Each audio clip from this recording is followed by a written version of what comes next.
kasinungalingan po yung sinasabi ni Mr. Diskaya na agad-agad silang sinabihan na magsoli ka. E paano yung kay Diskaya? Pinipilit ninyo na mag-restitute. Sabi niya, ewan ko kung pinag-usapan ninyo. What did they tell you, Mr. Diskaya? Your Honor, kung magkano po ang i-restitute po muna namin. Oh, ano sabi nila? Magkano daw? Ako po, hindi ko po masabi kung magkano po. Kasi para sa akin po, parang kami po ang nanakawan. Parang ibig sabihin, parang modern day na pagnanakaw. Ibig sabihin, yung nakaw ba? Siya pa ang magbibigay ng pera dun sa ninakawan niya. Parang ganun po. Sabi niya kanina, it's a disagreement between the applicant and the DOJ. Did you agree that you restitute any money to the DOJ? Wala po pang maibibigay po. At saka... Yun na nga, because wala kang maibigay, hindi kanya ipoprocess under the Witness Protection Program. Is that not correct? Hindi ko po alam, Your Honor, kung... Mr. Chair, paano to? Ito si Mr. Diskaya, he was the first, tsaka yung asawa niya who applied under the WPP. The problem is, ang sabi ng dating DOJ Secretary, hindi, kinakailangan isoli muna yung mga pinagnanakaw. Hindi po pwedeng ganun-ganun lang. Paano ngayon siya mapuprocess if that was dangled? Paano siya mapuprocess to begin with? May I be allowed to respond now, Mr. Chair? PG, Padilla. Thank you, sir. Sir, Mr. Chair, una, sabihin ko lamang po na kasinungalingan po yung sinasabi ni Mr. Diskaya na agad-agad silang sinabihan na magsoli ka. Ang pinag-uusapan po dito, bago man lang makapagsabi ng ganon, kailangan munang makita kung ano ang gusto at kayang sabihin at patunayan ni Mr. Diskaya at ni Mrs. Diskaya doon sa kanilang salaysay. Pero hindi po sila nakikipag-ugnayan sa department, kaya hindi po sila mabigyan ng kaukulang proteksyon at hindi po ma-process yung kanilang application. So yung sinasabi po ni Mr. Diskaya, from the hearing of November 14 in the Senate Blue Ribbon Committee, there was never a chance or an opportunity that Mr. Diskaya and or counsel even approach the department despite the proddings of the chairman. Mr. Ano ba yung title mo? Mr. Prosecutor, Mr. PG na lang. Mr. PG, nung ako yung chairman pa dito, sila yung unang nag-apply. So, dahil kailangan nila ng protection, it was incumbent upon the chairman na sumulat sa Senate President to endorse yung kanilang application. That was the provision of law kasi. But even before they can do that, actually kasi nung sinasabi ko yun, nung hearing, di ko naman alam mapapalitan na pala kami. Alam mo na yun, di ba? Yung araw din na yun, nag-press con na si Secretary of Justice. Narinig ko eh. Sabi niya, hindi po pwedeng ganon. I cannot apply. Hindi pwedeng basta-basta ganon na lang.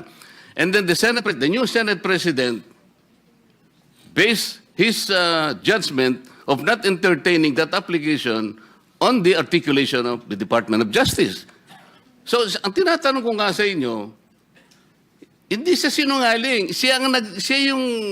Ang mismong kayo ang nagbigay na ng condition kasi. Kaya sinasabi ko, if you insisted on the condition of restitution, how can Diskaya or any other persons similar to his situation even begin to apply under the WPP? If I may respond, Mr. Chair.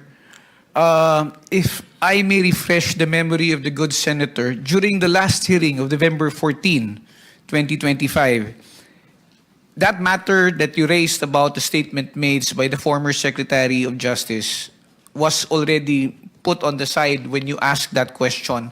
And we already informed the chairman that if they wish to file their application, if they wish to be processed, they go to the Department of Justice.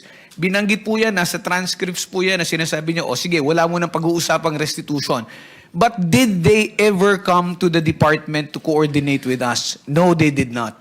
And let me just put it on record, sir, na hindi po ito question na kung sino ang nauna na nagsalita. Hindi po ito question kung sino yung naunang nagbanggit ng napakaraming pangalan kung hindi rin naman nila kayang suportahan ng ebidensya at wala rin naman silang mabibigay na magpuprove o magpapatunay doon sa kanilang mga sinasabi. Yan po ang kailangan naming suriin. I'm sorry, Mr. Chair, he did not refresh my memory. Pinupulyot mo yung memory ko eh. Hindi siya nagpunta rito na sabihin niya na, okay, pumunta ka sa DOJ, huwag na muna nating pag-usapan ng restitution. Walang ganon. Nagpunta nga siya rito dito si DOJ Secretary din eh. O sabi ko, Boying, okay na ba yun? Papupunta. O di wala nang ano ha? Wala nang restitution ha? Basta papuntahin mo silang mag-asawa doon.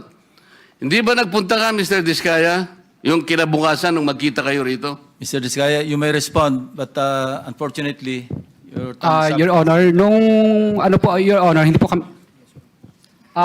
yes po, Your Honor. Yeah, Sige. proceed. Kasi tapos na yung time ni Oh. Senator Marcoleta. Yes po, Your Honor. Opo. Hindi nga, ipaliwanag mo. Bali po, Your Honor, kasi po di pa po nagsalita po yung misis ko na Hindi nga, ganito, wala na akong time eh. Pinapunta ka niya ron, kasi nandito kayo, nag-uusap kayo eh. O, kayong dalawa mag-asawa, punta kayo ron ng alas 9. Pumunta kayo, sinabi ba niya wala nang restitution? Nung una po, wala pong sinabing may restitution, pero nung sumunod po, yung panghuli po naming usapan po is may restitution, magkano daw po ang i-restitute namin. Tapos kakasuhan din po daw kami at hindi didiinan. Pero gusto ko po, Your Honor, na hindi na po muna magsalita ng dire-diretso kasi po yung huli po yung misis ko na nagsalita siya na hindi daw po kami kasama sa WPP. Yung natatandaan ko po yung huling hearing po dito ay nakulong po yung misis ko sa Davao. Samantalang meron naman po nag-exist na project. Kaya natatakot po ako, Your Honor, na baka pag nagsalita na rin po ako, baka po sa susunod po ako naman po ang makulong. Kaya hindi na po ako magsasalita.